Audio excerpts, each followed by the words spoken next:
Preacher, Volume 6, War in the Sun, written by Garth Ennis, art by Steve Dillon and Peter Snejbjerg. Alright, Volume 6. The last two volumes have been a little bit of a diversion. So we had in Volume 4, the Saint of Killers origin story, then some stuff on Eugene and Jody and TC. Volume 5, we went to New Orleans, and it was mostly a Cassidy-heavy volume, learning about his vampire past and learning about these other vampires. But in Volume 6, we are really progressing the plot a lot in this volume. It's a very important volume. Lots goes down. We're going to be going to the Arizona desert, and we're going to have a big whole confrontation between Herr Starr, Jesse Cassidy, Tulip, as well as the Saint of Killers. So it's a very action-packed, entertaining volume. And we're also going to learn the origin of Herr Starr. So a very big volume ahead of us. Let's dive into the story for Volume 6. War in the Sun.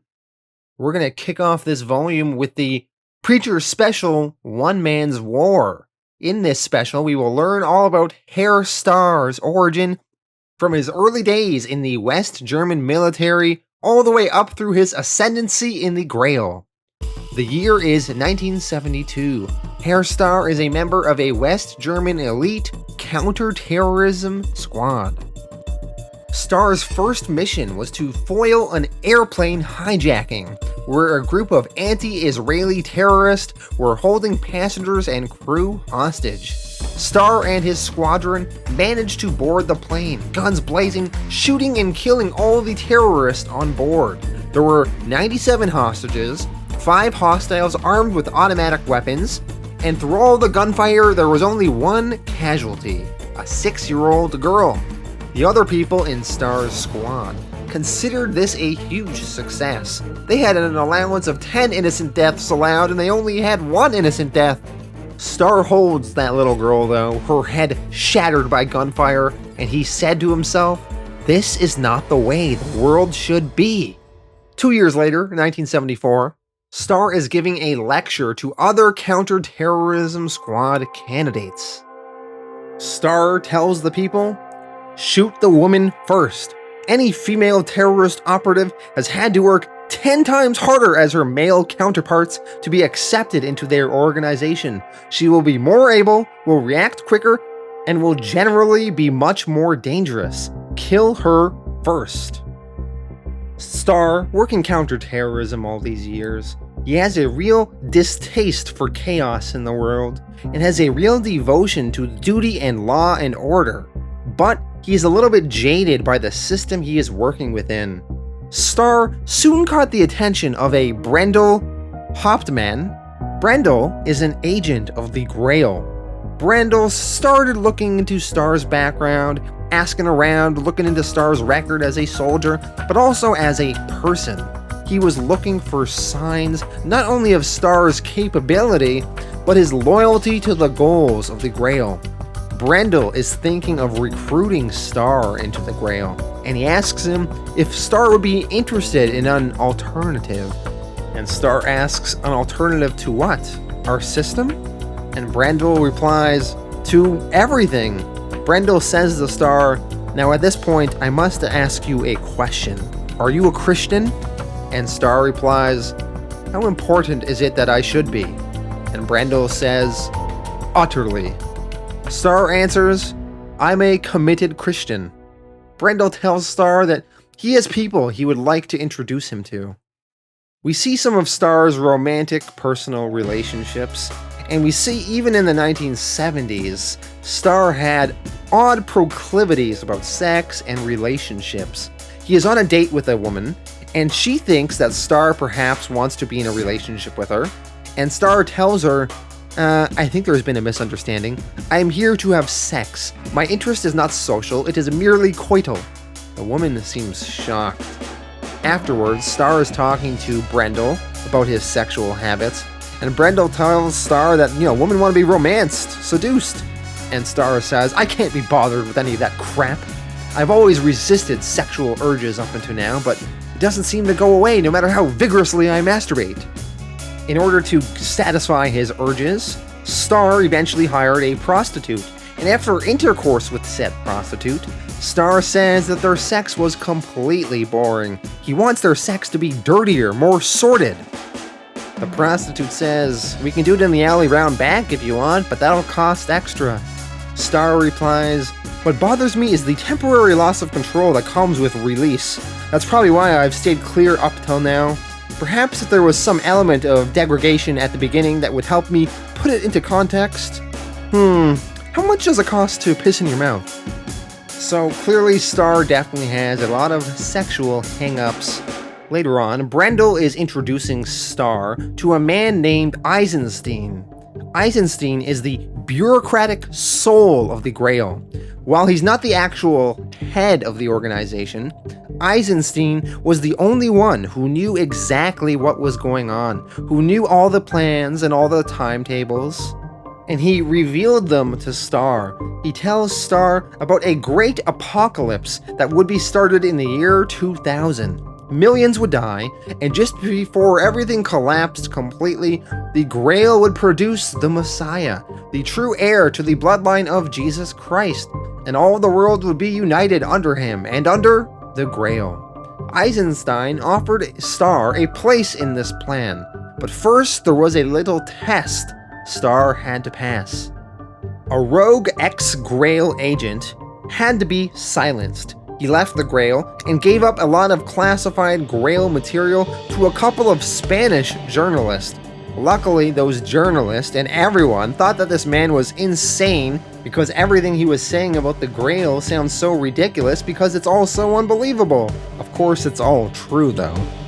But this rogue agent must be killed. The Grail doesn't like having loose ends out there, and he must be killed in a way that makes his death look natural without raising the suspicions of the journalist.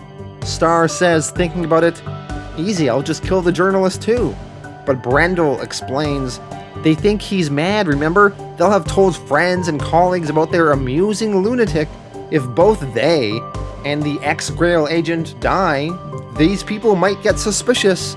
The information has already spread. Your task is to ensure that it never gains credibility." So Starr comes up with a plan and carries it through.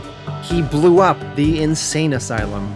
Starr's logic was, now there are 205 inmates dead. Anyone investigating now have a minimum of 205 motives to check on. With several psychopaths and killers incarcerated there are more obvious leads to follow than this rogue Grail agent. Eisenstein asks Starr, "What about the loss of innocent life that you caused?" And Starr responds, "How many children died at Sodom and Gomorrah?" excusing away his mass murder. And Eisenstein is impressed and tells Starr he's in. A few years pass. It is now 1980, and Starr has become more and more ingratiated into the Grail. Starr is finally going to be allowed to see the secret that the Grail has kept so dearly. Starr is going to see the descendants of Jesus Christ. Brendel escorts Starr to Masada, up to the rooftop, where we see a cage and a crude hut. Starr looked on in horror. In order to keep the bloodline pure, the Grail had kept Jesus' descendants inbreeding, not allowing outside blood to taint the sacred line of Christ. And as a result, we see the two latest descendants, brother and sister. They were idiotic, deformed, the feces-throwing dimwits. Brendel explains that their child will be the new Messiah, and Starr comments that guy is shitting in his hand, Brendel. Brendel tries to reassure Starr, telling him to have faith. In 1982, Starr meets the Allfather Deronique for the first time. The Allfather is engorging himself on a blueberry pie. The Allfather shows his cunningness by telling Starr all the research he has gathered on Starr's past. The Allfather explains that Starr's father was a British colonel in the occupation forces. His mother died when he was very young, and he saw his father rarely and had no friends to speak of. When Starr was 5 years old, he was a quiet and unobtrusive child. One popular bully in school hated Starr for it, and that bully gathered up a posse, and together they held Starr down, and that bully took a piece of glass and said, "A star for Starr," and the leader cut Starr 5 times, and his eye was put out. Those are some pretty intense bullies, man. The result of the attack was not only the blinding of Starr, but Starr screamed so hard that his voice became an ugly, grating thing from that day on. And in the fevered night that followed his attack, his hair came out in clumps and never grew again, and he was bald. Starr, he didn't go to the authorities though, didn't wait for the world to take care of his problem. Quietly, carefully, and without remorse, the young Starr went about the elimination of the boys who had attacked him. Childhood deaths at least a year apart. One drowned in a river. One was crushed beneath a car. Two were brothers, usefully and burned to death when their home caught fire. The leader of the pack, though, he drank weed killer, and they found him with his spine bent backwards so his feet were at his neck. The Allfather comments that Starr, he had patience, resolve, skill, and most importantly, steel, strength. The Allfather, he appoints Starr to be the new sacred executioner of the Grail. The Allfather said he believed Starr had the steel the Grail needed. What Starr also had, perhaps unknown to the Allfather, was hate. Unquestionable, unstoppable hate. In 1984, the Messiah Humperdew is born. The mother died in labor. The father died too, apparently. He smashed his head open on the bars of the cage when they took the mother away. The Allfather comments, tragedy, tragedy. But blessed are we.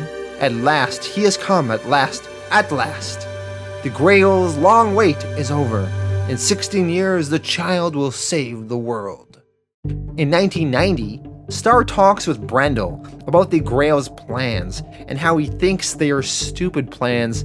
Starr says, the greatest, most potent conspiracy ever to exist? A genuine chance to save the world? And the Grail would waste it on a monkey? Brendel thinks what Starr is saying is blasphemy. He says you can't judge the child by his appearance. Starr replies, come off it, Brendel. It looks like some kind of spastic antichrist and you know it.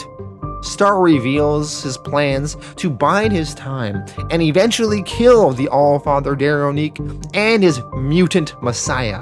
Brendel is shocked, and it's clear he is against this, and he begins weeping. Brendel says to Starr, have you forgotten that little girl? On the plane with the anti-Israeli terrorist.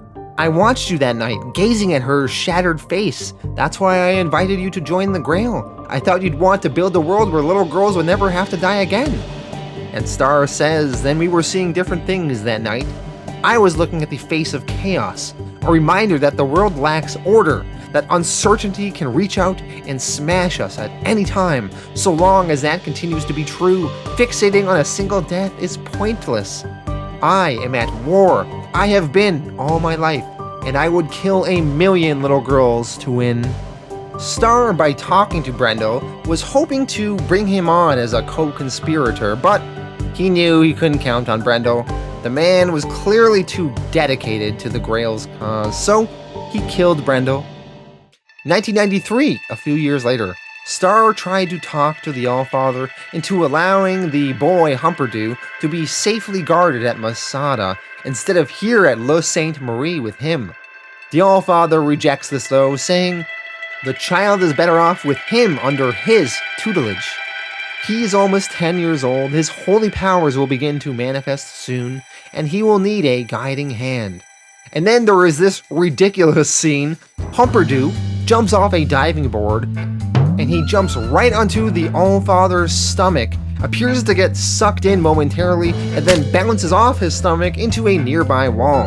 And the bouncing on the Allfather's stomach causes the Allfather to vomit all over himself like a geyser ejecting hot water and steam. Just gross. In 1994, the Grail gets the Seraphi Angel, the father of Genesis. They have captured him and chained him up in Masada. In 1995, Starr has grown his power within the Grail. He controls the Grail's intelligence, its puppets, its soldiers, and within the Grail he is building his own conspiracy. To his conspirators, he remains anonymous. They receive messages by computer saying, your questioning of official policy is noted. Consider this. They then soon come over to his side. Starr, he takes his orders from Dannymalt, but when the time comes, he is confident he can destroy him and take his place as Allfather. Starr started looking for a new messiah and people to help him realize his dream, and by chance he learned of an order from Dannymalt to watch a young man named Jesse Custer, and upon investigation, Starr eventually found out why. Jesse Custer possessed a power that had never been seen before, a voice of command, wherein any command he gave would be instantly obeyed. Truly, that would be a sign that he was blessed by God, and Starr knew Jesse would make a fine replacement messiah. And with that, Starr says, "Tomorrow belongs to me." Issue 34, War in the Sun, Part 1, Once Upon a Time. Jesse, Tulip, and Cassidy are driving through the desert of Arizona when all of a sudden Jesse stops the truck. He gets out and walks over to a ridge on the side of the road and says, "Something's going to happen here." And Tulip asks, "What's going to happen?" Jesse replies, "Something." And we see the Arizona desert landscape in the background, which is going to be featured prominently in this story arc. We jump over to Herr Starr and Featherstone. Starr is watching TV in their hotel room and he asks, "What in the name of hell am I watching?" We see on the TV, Arsefaced is being featured and he is singing, and a reporter woman comes on and speaks to the overnight sensation of Arsefaced, who was filling clubs to capacity and setting tongues wagging across the industry about what could be the next big thing. Various people are commenting about Arsefaced's success. A music critic says that Arsefaced is the logical progression of the Seattle sound. A club owner says, "I seen him come and go, and I'm gonna tell ya, this boy's the quantum leap." Presley picking up a guitar, Beatles doing acid, Jim Morrison taking a bath. This is the next step forward for music, you know? A guy with piercings all over his face says, "You can really identify with the guy." A droopy-eyed girl says, "I think he's sweet." A bro with some slobber on his face says, "He goobered in my face, man." Eugene then sits down for an interview with that reporter, but the reporter can't understand him. Eugene's agent, Gene Sargent, speaks for him and says that they are currently in negotiation with a number of major labels, all with a view to buying out the boy's current contract. Folks respond to the music that reflects their own feeling and beliefs, and judging by trends in youth culture over the last decade, I would say that Arsefaced fills that need for young people in America better than any other artist working today. The reporter asks, "But what is he saying though?" And Gene Sargent answers, I have absolutely no idea." Starr and Featherstone then discuss their plans. Featherstone says that the presidential order just arrived for them. Now the Grail has put pressure on the president, and now they have this presidential order, which is going to award Starr some power to do what he needs to do. Now Starr reveals to Featherstone that he overheard a conversation between Jesse and that angel, and the angel told Jesse to look to the first Americans, the Navajo, the Hopi. So with that in mind, Starr has had every Indian reservation from Montana to New Mexico staked out for the last 3 weeks, keeping an eye out for Jesse and his crew. And just the other day, Jesse and his crew were spotted in Arizona, and they pulled out this morning in the direction of Monument Valley. Now, Monument Valley is a valley that lies within the territory of the Navajo Nation Reserve, and many classic Western movies have been shot there in Arizona, including movies such as The Searchers and several other John Wayne films. It has defined, for decades, what moviegoers think of when they imagine the American West. Starr says, though, that he is worried that this saint of killers will show up again. So that's why he has an appointment with a Colonel Holden at Fort Kirby Army Base this afternoon. This is where that presidential order will come in handy for him. Starr's plan is to kidnap Tulip, separate her from Jesse, and bring her to a secret location, and then Starr can control Jesse because he won't want anything bad to happen to her. Jumping over to Jesse and Tulip, they are back at their motel. They are making love repeatedly. Their relationship is on really good terms again. Back over to Starr and Featherstone. Later on in the day, they have arrived at Fort Kirby Military Base. Featherstone tells this Colonel Holden that his battalion is now temporarily under Starr's control. The cover story that Starr and Featherstone feed this Colonel Holden is that they are representing a NATO think tank working with the State Department and specializing in the application and testing of futurist military theory. The Colonel, he says this is all bullshit, and there's no way he's handing over control of American combat troops to a bunch of goddamn civilians. Starr hands the Colonel a presidential order telling him to comply with Starr's wishes, and the Colonel can't believe it and asks, "The President signed this?" Jumping over to Cassidy and Tulip now, they are talking. Cassidy apologizes to Tulip for everything that went down recently between them. Tulip words to Cassidy last volume seem to have had an impact on him with regards to his drinking. As Cassidy, he's grabbing his stomach and is really sick, and he is sweating profusely. He reveals to Tulip that he stopped drinking, and because of this, he is going through the DTs, otherwise known as alcohol withdrawal syndrome. And because they are on an Indian reservation, he can't buy more alcohol. Cassidy apologizes to Tulip and says, "I was a prick to you, a stupid, selfish, delusional prick. I know you love Jesse, and I know the two of you are meant for each other. For me to behave like I did after the kindness you both showed me was unforgivable." And Tulip replies, "But you want me to try anyway to forgive you, huh?" It's not as simple as that. Even if you hadn't said all that stuff to me, I can't pretend you didn't. And I can't just not worry about you trying it again. And there's something Xavier said to me as well, about you and his ex. And then there's what happened to Janice because of you. And Xavier said that this is the kind of shit that happens in your wake. Because you see, I wonder about someone like you, Cassidy. I've seen the front you put up, and I've seen a little bit of what's behind it, and I wonder if there are things you've done down the years that might even be 100 times worse. And Cassidy to this replies, "Oh Jesus, if only you knew." He explains to her, though, that there's nothing he can do about the past. The future is what counts, and no matter how bad anyone's been, they can always change. And he says, "I'm telling you, Tulip, helping Jesse with this job of his, it might be my last chance to do something good." Cassidy's on his knees begging for another chance. Tulip walks away and says, "For Christ's sake, Cassidy, get off your knees." Jump over to Jesse. He has a meeting with a Navajo man in a diner and buys some peyote off him for his spiritual journey he's going to go on so he can get to know Genesis more. Jesse asks the guy, he thought that there might be some kind of ceremony or something he might have to do? And the guy replies to him, "You just eat it, man, and try not to puke too much of it up. If you want to pay my granddad $50, he'll come over and chant some shit over you. Won't get you any higher, but, you know." So Jesse tells him, "Pleasure doing business," and the Navajo man leaves. So this spiritual journey Jesse's going to go on is just going to be a drug trip, which will hopefully give him the answers he needs. Out on the street, wandering down the highway, we see this other Navajo man walking, and he comes across the Saint of Killers, walking in the other direction towards him. The Navajo man asks, "Where are you going, man? What are you gonna do?" And the Saint replies, "Most likely kill every living thing I find."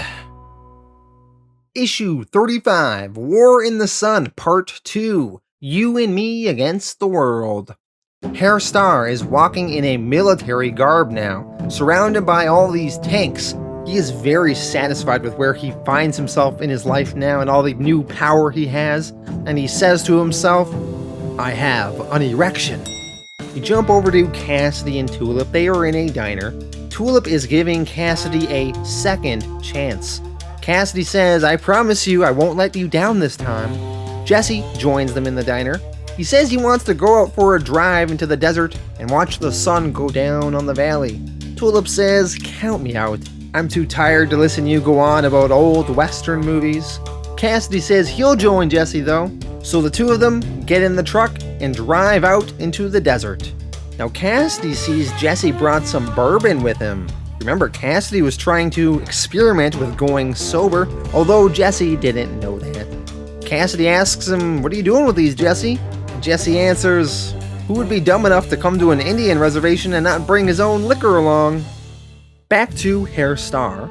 Starr wants this Colonel Holden and his men to provide perimeter security with their tanks. Colonel Holden asks, "What kind of terrorist threat am I supposed to be looking for?" And Featherstone answers, "Didn't you read the file we gave you?" And the Colonel says, "I read it. Main target is a 7-foot tall man, wide-brimmed hat, knee-length duster coat, and antique revolvers? What are you people trying to pull here? And who in the name of Jesus Christ are they?" As some of the Grail's own troops arrive as well. Starr says to the Colonel, "That's classified who they are."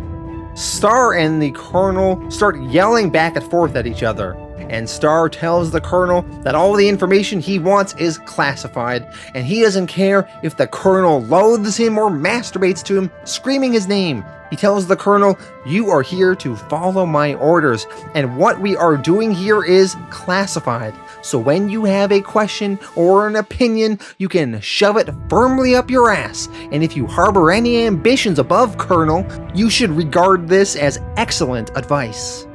Now the Colonel is not intimidated by Herr Starr, and he has this great monologue he says back to Starr. He tells him, "I got your number. I've been in this man's army 37 years. I've seen asshole after asshole pin on a 1st or 2nd star, with the man who earned it for him going cold on some forgotten hill. I know how to get ahead, and I know that I will climb no higher, because I do not, and by God will not, kiss the requisite amount of ass. So be advised, dickhead, if even one of my people is harmed as a result of this horseshit operation of yours, I will carve out your frickin' German liver." The Colonel walks away, and Starr is a little bit shocked for a moment. But after he collects himself, he begins heading towards the helicopter, and he tells Featherstone to join him once the Colonel gets the tanks rolling. And Featherstone questions, "All these tanks and military personnel, all for this saint whoever he is?" And Starr answers, "He is not a man. He is a bulletproof killing machine. One look in his eyes and I was so scared I almost filled my pants with shit." Starr then departs. Jesse and Cassidy, they are out in the desert, sitting on the hood of the truck. And Jesse tells Cassidy, "You recall what you said on the Empire State Building? About how all you had to do was jump and you can land anywhere in America? Well, this is my Empire State Building. This is America to me, Cass, right out of the movies." They then discuss their mission and how Jesse wants to find the Lord and make him do right by everyone. They then discuss the Saint of Killers, and Jesse says, "I know he's a killer, a butcher, I ain't denying that, but I told you what I found out, the things I saw. Seems to me he had his chance, the same as any of us. He was free to choose right or wrong, only he chose to damn himself. But he was pushed about as far as any man can be. The Lord saw to that." They then cheers their bourbon bottles and drink some more, Cassidy partaking in the alcohol. So much for his no drinking thing. The next morning, over at Monument Valley, the place has been shut down. No tourists have been allowed in. Starr is watching from above in his helicopter, and he feels he is ready for Jesse Custer. Back to Jesse. He is in his motel room with Tulip in the morning, and Tulip made him sleep in the bathtub because he reeked of bourbon. Jesse says, well, him and Cassidy, they sort of tied one off last night. Tulip, a little concerned, asks, so Cassidy was drinking? And Jesse, not thinking much of it, says, why wouldn't he be drinking? We see Starr. He is on the ground now. He is with his binoculars. He is scoping out the area. A man named Bob Dix is there to greet him. Bob is an assistant to the president. He was sent to Monument Valley to oversee Starr's operation, and this Bob has been ordered to extend Starr every courtesy. The president is deeply committed and values their relationship with the Grail, and Bob is here to facilitate anything Starr might require, anything at all. He is in constant communication with the president. Starr tells Featherstone, "Wipe this up for me, will you, Featherstone?" Featherstone then moves this Bob Dix away and tells him, "We'd like you to wait over here in the shade, Mr. Dix."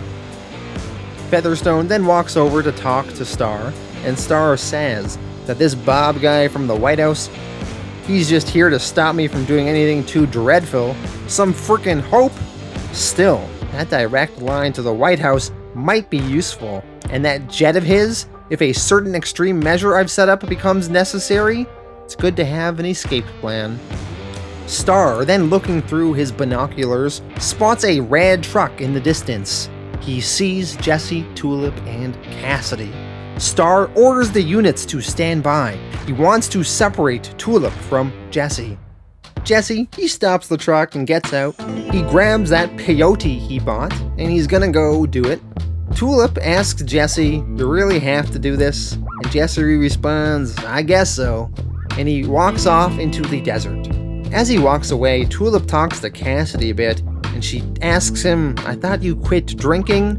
And Cassidy says back, "So I fell off the wagon for a second. Jesus, doesn't mean I'm instantly going to turn into a prick." Tulip then notices the Saint of Killers in the distance, and she yells at Jesse and points the Saint out.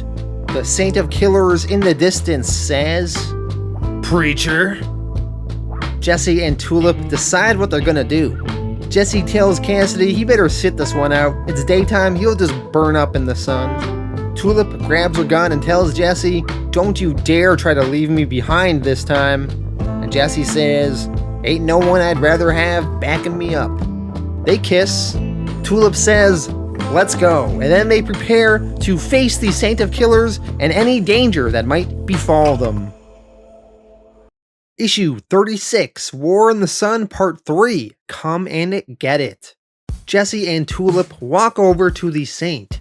Starr is watching from a distance with his binoculars, and he comments, "We can't send our Grail units after Custer with the Saint there. He'll kill them all. And the tanks can't open fire on the Saint without hitting Custer. Tricky, tricky." The Saint, talking to Jesse, says, "Getting to be a habit." Jesse replies, "Can't say I'm surprised to see ya." The Saint says, "Heard about the advice you got about coming here.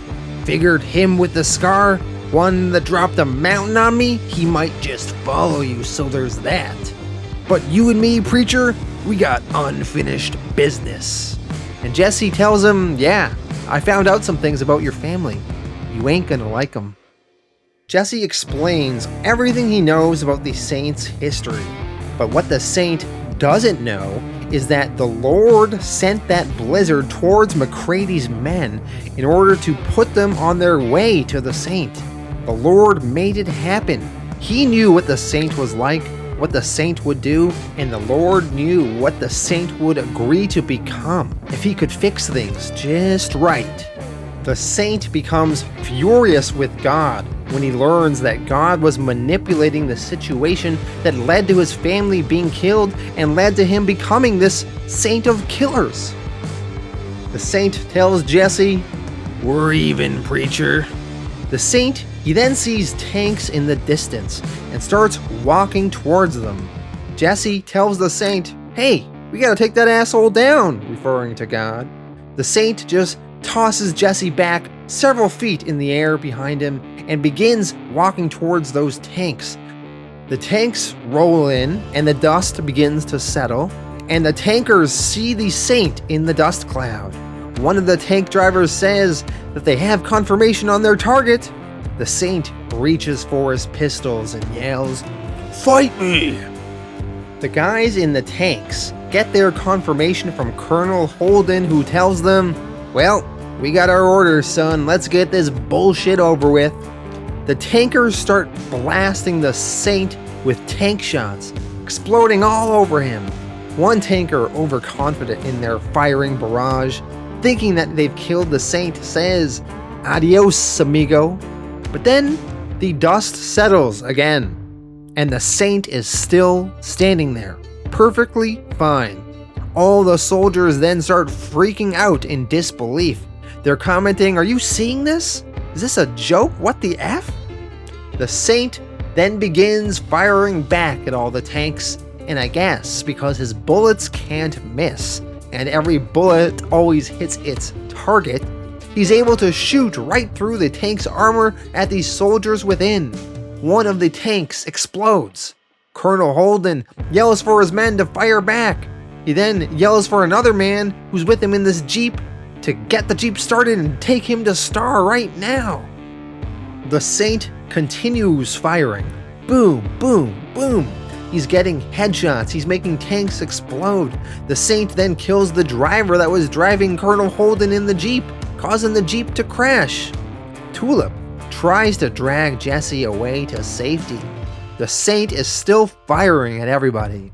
Soldiers are running from their tanks on fire, and the Saint of Killers, he gets shot with more tank fire, but he still is managing to stand in place and continue firing back. Tulip, she's running away, but she gets shot by some of Starr's personal Grail soldiers. They miss her though, but Tulip plays possum and goes down pretending she's hit. Starr yells at his men through his radio telling them that he needs her alive. Cassidy, he's still hiding in that truck that they drove out into the desert initially in. He's under that blanket. He wonders what's going on out there. He tries to get out of the truck, and he burns his hand a little bit in the sun when it gets exposed to light. Starr's Grail soldiers move in to try and retrieve Jesse. They think that they've maybe killed Tulip. When they're not looking at Tulip, she gets up from playing possum and she runs over to a nearby crashed jeep. She gets in position to use the jeep's machine gun turret and begins mowing all the Grail soldiers down with it. Cassidy, he gets inside the truck and begins trying to drive it away, but he keeps accidentally putting his body parts into the sun's rays and burning himself. So as he's driving the truck, his hands are lighting on fire, and he ends up hitting a rock and crashing into it. Now one of the tanks trying to fire at the Saint of Killers misses the tank shot, and it ends up hitting the truck that Cassidy was in, causing it to explode and flinging Cassidy high up into the air. Cassidy then lands back on the desert ground, and his body continues lighting on fire from the sun. Now we see Herr Starr and Featherstone are watching all the destruction from a distance, all the tanks firing at the Saint and not accomplishing anything. Featherstone says, "I've never seen anything like it in my life," and Starr replies, "I half expected the tanks wouldn't be enough, but plan B, I think." Starr calls over that Bob Dix and tells him to get me the President of the United States on the line.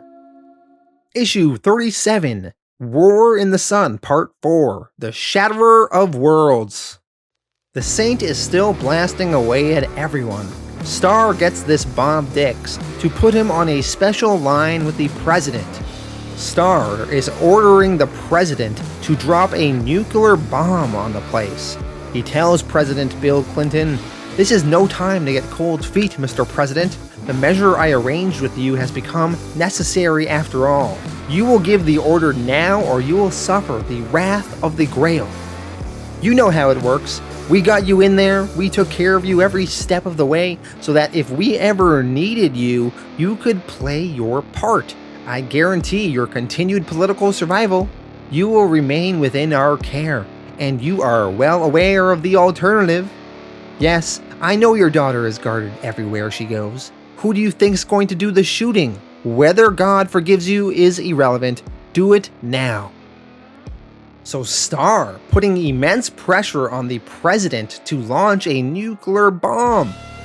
Now Jesse, he starts waking up from getting tossed by the Saint. And Jesse, he sees all the destruction and the truck on fire. Tulip is still firing away with her machine gun. More Grail soldiers are closing in. Jesse, using his word power, says, "Jesus Christ, fuck off, assholes." And the Grail soldiers, hearing this and forced to obey Jesse's word, begin running in the opposite direction. One of the soldiers running away asks another soldier, "Forever? Do they have to fuck off forever and keep running forever?" Jesse tells Tulip to see if that Jeep she is in still runs. He has to go find Cassidy before Cassidy burns in the sun. After Herr Starr's call with the President, He then shoots and kills this Bob Dix. He doesn't want any loose ends around. Starr, he then tells Featherstone to radio any of their forces left and meet at this Bob Dix government jet, and it will get them all out of here before the nuclear bomb strikes. All of a sudden, some of the Grail soldiers around Starr get shot in the head. It's Colonel Holden. He's pissed at Starr for getting lots of his men killed, and he is taking it out on Starr's troops. Now we jump over to the Saint. He's still blasting away. Jesse is looking for Cassidy and spots Cassidy, who buried himself in the sand in order to protect himself from the sun's rays. Jesse wraps Cassidy in something and carries him over to Tulip in the Jeep. Jesse tells her, we gotta get him out of here now. Back to Colonel Holden. He is pistol whipping Starr and tossing him around and tells Starr, you knew what that unholy monster could do and you didn't give a shit. And those are my men lying dead out there, god damn you. So I will by God put an end to you here and now. The Colonel gets ready to kill Starr, but then he all of a sudden gets shot himself by Featherstone in the head. As the Colonel is dying though, he manages to get one shot off and it nicks Starr in the leg. Starr tells Featherstone, you cut that a bit fine, didn't you? Christ, give me a hand and let's get out of here. You can bandage my wound on the flight out. Featherstone, who never killed anyone before, seems a little shocked she did so, and she tells Starr, I just shot a man dead, so just for once, I would like some appreciation from you. Starr thanks Featherstone, and then he tells her to help me up so we can get out of here before the Saint of Killers and this entire valley along with it are utterly vaporized. Up in the sky, we see a stealth bomber. The pilot is sweating. He can't believe he's being asked to fire a nuclear bomb, but the order was given, so he follows through, and the bomb is heading on its way, soaring through the air. Jesse, Tulip, and Cassidy are in the Jeep. They manage to beat Starr to the private jet waiting for him. Tulip sees the pilot standing outside, and she tells him, you two are flying us out of here right now. The pilot responds, hey now, little lady, this aircraft is the personal transport of a Mr. Robert Dix of the United States government. We don't just give rides to folks, you know. Tulip says, wrong. Today it's the personal transport of the Reverend Jesse Custer and party, so get your fat ass behind the stick, flyboy. Jesse brings Cassidy, and together, the three of them all escape on that private plane. Starr and Featherstone finally make their way there, only to be too late, and that plane has already taken off without them. Starr tells Featherstone, right, we'll have to go out on our own choppers now. Get me to the first chopper, then you take the other chopper. If I get killed, I want someone suitably competent to finish my work. And Featherstone, surprised, says, me? And Starr says, of course you. You'll find everything you need on disk in the case I left in San Francisco. Now, listen to me, Featherstone. This is vitally important. Tell the pilot to proceed at least 30 miles in any direction, then land, and switch off all systems and engage full NBC seals, and don't restart engines for at least 3 minutes, understood? NBC stands for Nuclear, Biological, and Chemical. So he is giving Featherstone instructions of how they can survive this blast. Up in the private plane, the pilot all of a sudden sees that nuclear bomb whizzing right past them, and he was forced to maneuver the plane out of the way. The pilot panics, and he realizes that their life is in danger. So they begin flying as fast and as far as they can. He tells his co-pilot, the blast isn't the problem, it's the EMP charge that will come after it. That electromagnetic pulse will burn out all the electrics. He's got to make the plane climb as high as he can right now. The Saint of Killers sees the nuclear bomb coming for him, and he squares off against it. Starr, watching from his helicopter, he sees that nuclear bomb coming, and he says, I got you this time, bastard, referring to the Saint of Killers. The Saint stares that nuke down, and the nuke hits the ground and causes a huge explosion.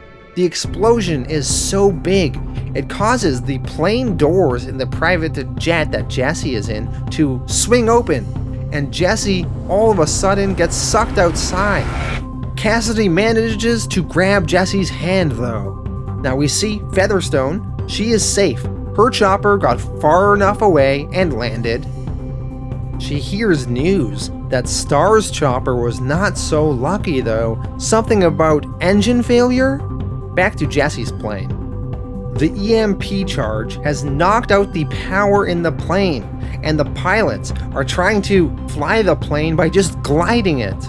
Cassidy is holding on to Jesse as Jesse is hanging out the plane door. Cassidy's whole body is catching on fire. Cassidy's screaming and Jesse says, "Quit it, you asshole, you're gonna frickin' burn." And Cassidy says, "No." And Jesse says, "You goddamn idiot, we don't both have to die, let go, let go." And Cassidy says, "I can't, not after what I did, not you." And Jesse tells Cassidy, "Cass, tell her I love her." And then using his word, Jesse says, "Now let go." Cassidy has no choice. He lets go of Jesse's arm, and Jesse goes flying down to the ground. The pilot says, "Jesus, I think we just lost someone." And Tulip says, "Who?" And the co-pilot says, "Will you freaking forget it and help me? We're under 1,000 feet here. We gotta go for engine restart now and pray to Christ we made enough distance from the blast." We see in the heart of the nuclear bomb explosion, fire just everywhere, but the Saint of Killers is still standing there, unharmed, and he says, "Not enough gun." That's pretty cool, I must say. Not enough gun. Back in the plane, Tulip, she is worried and saddened that Jesse's not there. And Cassidy says, he made me do it. He made me. And Tulip starts freaking out. Issue 38, Badlands. 1 month has passed since the nuclear bombs went off. Cassidy appears to be walking into a now abandoned pharmacy and is gathering some drugs. He returns to a very tired, very depressed looking Tulip, and he gives her the pills. Tulip says, "Gimme." Jesse is dead, or presumed dead, missing, and this has depressed Tulip to the point that she is self-medicating herself very heavily, and she is willingly shacking up with Cassidy for now. They drive off. On the news, they are reporting about this nuclear strike, and apparently the president has promised swift and decisive action in pursuit of justice, but no group has claimed responsibility. There are no clues as to the method or motivation, no leads on a delivery vehicle or the origin of the device, so nobody really knows where they go from here. Majority of the victims in the bombing were Navajo people, and their concerns are being brushed aside. One representative for the Navajo people met Bill Clinton, and after his meeting with Bill, the Navajo man says, "The white man screw us before, white man screw us again." Big freaking surprise. The reporter announces that there were 800 dead in the strike and 2,000 dying. Join me as we continue our long hard look after this. And then the news goes to a beer commercial with a woman in a bikini spraying beer all over her tits. We jump over to Herr Starr. When the nuclear bomb went off, his helicopter crashed, but luckily, or unluckily, he was saved by these hillbillies who seem like they are straight out of the movie Deliverance. The hillbillies have dragged Starr to their home in an abandoned mine shaft. These hillbillies are looking at Starr and they introduce themselves. Their names are Carl, Cyrus, and Ernie Chunt. Starr asks about the nuclear fallout, and Carl says he doesn't know anything about that. But he thinks Starr was pretty far away from the blast, probably enough to save him. But the helicopter crash did a real number on Starr, and those hillbillies, they had to take Starr's leg off. Starr, seeing his severed leg, says, "You cut off my leg?" And Carl replies, "Sure did. Too late for them fellas was with ya. They gone now." The hillbillies offer Starr some varmint. Starr replies, "No, I don't want any freaking varmint. I want out of here. You cut my freaking leg off. I've got to get out of here. Out!" Ernie comments, "He's a feisty one there, Carl." And Carl says, "He's an ungrateful son of a bitch, too." They shackle Starr to the room and tell him, "This is for your own good, boy. You move around any, you're liable to hurt yourself. Gotta take things easy, get your strength up again. We'll check on you later." And the three hillbillies leave the room. Back over to Tulip and Cassidy.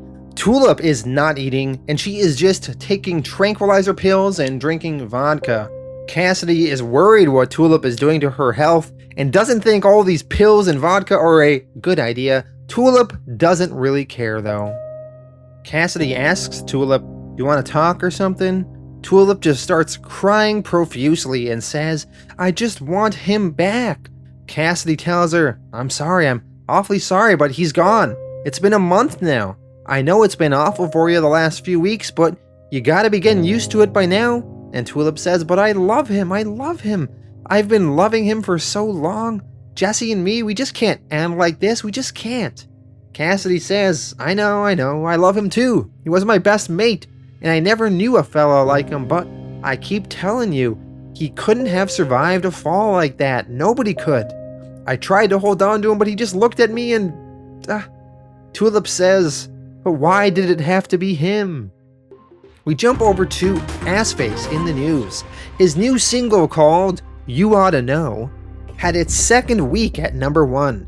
Despite all that good news though, not everything is going great. Arsefaced offered to sing at the benefit concert for the victims of the Monument Valley tragedy, but he was turned down, probably because of his ridiculous appearance. A spokesperson commented simply, "Be serious." Gene Sargent on the news says his first single sold over 5 million copies in a mere 10 days, and fans are eagerly awaiting the next one, which they are recording very soon. The reporter asks about Arsefaced being linked romantically to one of the members of the Spice Girls.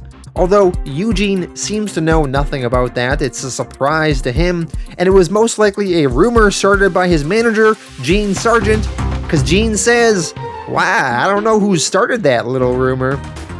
Jump over to Featherstone. She is talking to the President of the United States on the phone, and she tells him, "We kept our promise, you survived. What are you whining about now? Look, how you clean up this mess is your concern. You haven't been linked to it. All you gotta do is squeeze out a few tears for the cameras. Psh, the pilots are both dead. The ground crew who brought in the payload were ours. It's a stealth bomber. Its presence in the vicinity and the launch were undetectable. That's the whole damn point." The president asks to speak to Starr, and Featherstone says, "No, you can't, because Herr Starr is currently unavailable." "Mr. President, why don't you just F off?" Featherstone, she then looks at a picture of Herr Starr and misses him, and she tears up and says, "Oh, Herr Starr, where are you?" Back over to Herr Starr. He is worried these hillbillies are gonna rape him or something. Carl says, "You figured us for a bunch of homosexual rapists, didn't you? I swear the ideas you big city people get in your heads about country folk. You watch them damn films and fill your heads with nonsense. Pretty soon you'll see fellas committing sodomy and having relations with livestock everywhere you look." Starr, he calms down a bit, maybe thinking his fears are overblown, and he complains, "Oh, alright, but did you have to take my leg? Wasn't there another way?" And Carl replies, "Afraid not, boy. We was hungry." And then Ernie starts laughing at Starr, and Starr's face all of a sudden turns to horror as he realizes that they took his leg for fun because they wanted to eat it. And Carl says to Ernie, "I love the look on their faces when you tell them. I love it." And Starr asks, "What the hell did you need my leg for?" And Ernie replies, "We had to take it. There wasn't anything left on the other two fellas that we found you with." fried the last bit we got off them for breakfast Monday there. The thing about eating body parts is the timing. It's all in the damn timing. Way we do things, boy. Chemicals and trash they put in food nowadays only makes good sense eating nothing except that you caught it yourself. Of course, living out here in the damn desert, we don't get to visit no convenience store often anywho. Gotta say, boy, that was one mighty tasty leg you had on you. Sure was, by golly. Oughta last us maybe till supper time tomorrow. Then we'll see. Starr is not having himself a good time at all. Issue 39, For All Mankind. Cassidy and Tulip are in the motel. Tulip is not in a good place. She is zonked out on all these drugs, and Cassidy is trying to put her to bed and take care of her. Over to Herr Starr. He is woken up by the hillbillies. One of them has his fork and knife ready, trying to scare Starr. They were just messing with him though. Ernie says to Carl, "You see him jump there, Carl? Do you see him?" And Carl says to Starr, "Shit, boy, did you think old Ernie and me was gonna eat you raw?" They start discussing how they're going to season Starr and cook him. See, first they're looking to poke a hole or two in that leg of his he's got there, and then they're gonna fill it up with some garlic, maybe a little rosemary, and then they're gonna cut it off him. One of them is reading a recipe book called Budget Gourmet, 1001 recipes under $20. Starr, he tries to talk his way out of this situation. He says he's a very important man. He has money. He can pay them. Of course not, he doesn't have the money on him, but he can get it for them. The hillbilly says, everybody says that. They all try to offer us stuff. I don't believe any of them. So they still haven't began cooking Starr yet. But later on that night, Cyrus, the really dumb hillbilly, the one that's like slobbering from his mouth, he found one of the guns from the helicopter wreck and he's holding it, and he walks over to Starr very dumbly with it, not realizing what he has in his hand. Starr tries to call Cyrus over to him so he can try and get that gun. Cyrus, he isn't getting any closer though, and he's holding some toilet paper, and Cyrus says, "Wub, wub." Starr eventually figures out that Cyrus wants Starr to wipe his ass. Starr is grossed out and tells Cyrus to F off. But Cyrus, he starts walking away, and Starr realizes he needs to lure Cyrus back over to him so he can get that gun. So he tells Cyrus, "No, wait, come back, come back." Starr says to himself, "For what I am now forced to do, I will one day wreak vengeance upon God himself." Starr then wipes this Cyrus down, trying to hold the vomit back, but he does puke a little bit. Cyrus looks very relieved from the wiping. Starr manages to grab that gun though that Cyrus was holding, and then Starr makes his move. He shoots Cyrus in the head, killing him. Starr then shoots the chain, shackling him to the wall, and he tries to escape. Carl and Ernie, they hear those shots fired and they run into the room. Carl, wearing a Kiss the Chef apron, charges at Starr with a pepper shaker. Starr shoots Carl straight in the head, dead. Carl, though, he falls right on top of Starr, though, so Starr's kind of trapped under him. Ernie, he starts walking towards Starr, and Starr keeps firing at Ernie. 3 shots in Ernie's chest, but Ernie's still coming through. He says to Starr, "You killed them! You killed them both, damn you!" Starr then fires, hitting the side of Ernie's face, and Ernie yells, "I'll get you! I'll get you, by golly!" Starr then shoots Ernie in his head, and then Ernie falls on Starr, and Starr shoots him once more time in his mouth, blowing out the back of Ernie's head. Starr has successfully killed all 3 of these hillbillies, although now he's stuck under 2 of their corpses, and he says to himself, "Shit." We now jump over to Jesse. That's right, Jesse is not dead. We are jumping back in time a bit. This is the day after he fell out of the plane. He somehow survived that fall, although now he is missing an eye.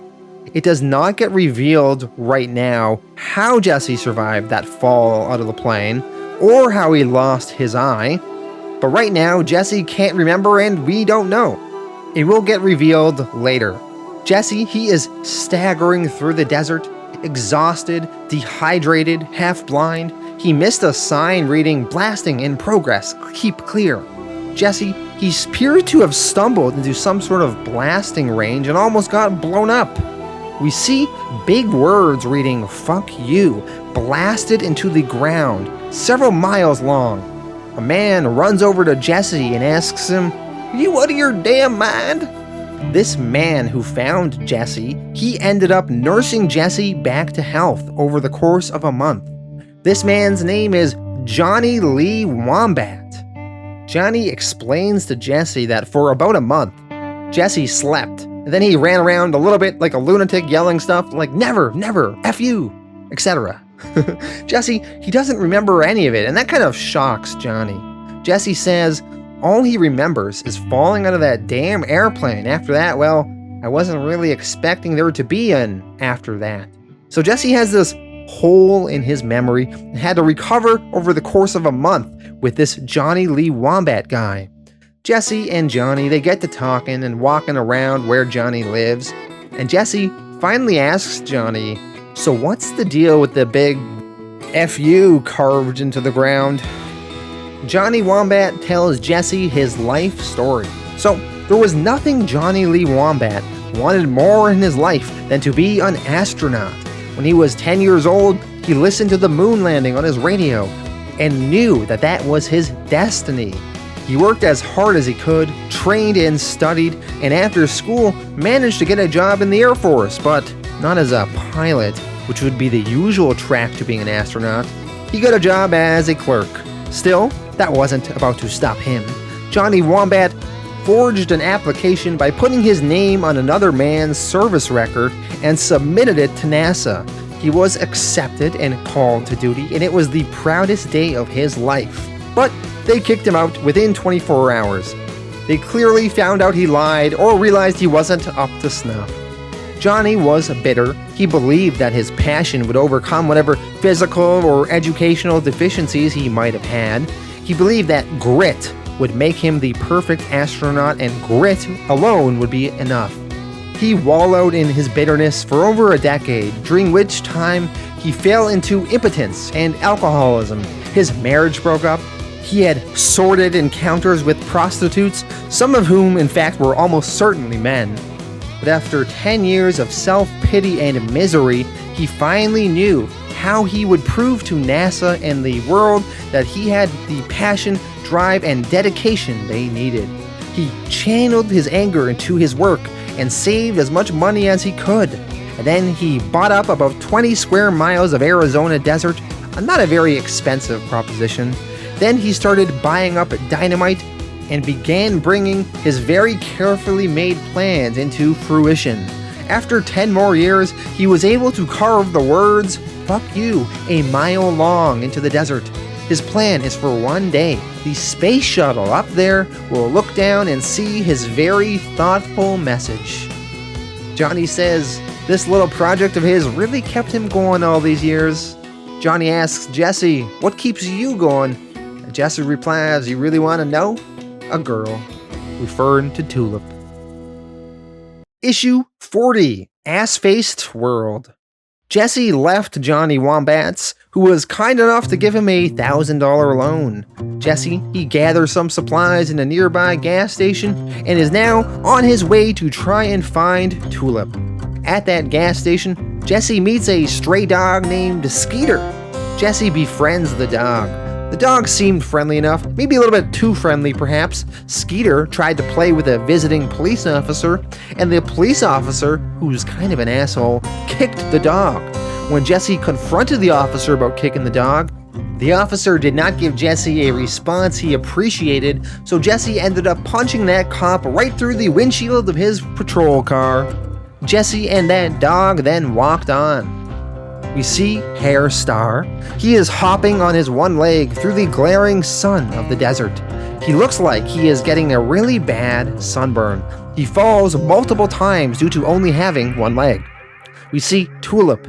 She phones her friend Amy. Amy comments, "Honey, you don't sound too good. Where are you?" Tulip replies, "Can you come and get me?" But then Cassidy hangs up the phone and tells Tulip, "I told you can't go using the phone. Starr, remember? You'll have the lines tapped. He could trace us. Come on back to bed now." Amy, she's a little concerned though about Tulip phoning her like that.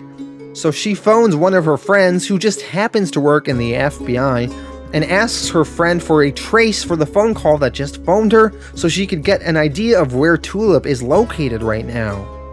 Later on, Jesse, he manages to make his way to a payphone and he phones Amy because he figures maybe Tulip got in touch with her. Amy explains to Jesse her recent troublesome phone call with Tulip. She explained how she got her friend in the bureau to trace the call and they narrowed down the location to somewhere in southern Arizona. Jesse, he figures that Tulip is probably in Phoenix. They used to go out there all the time. Where the hell else would she go around here?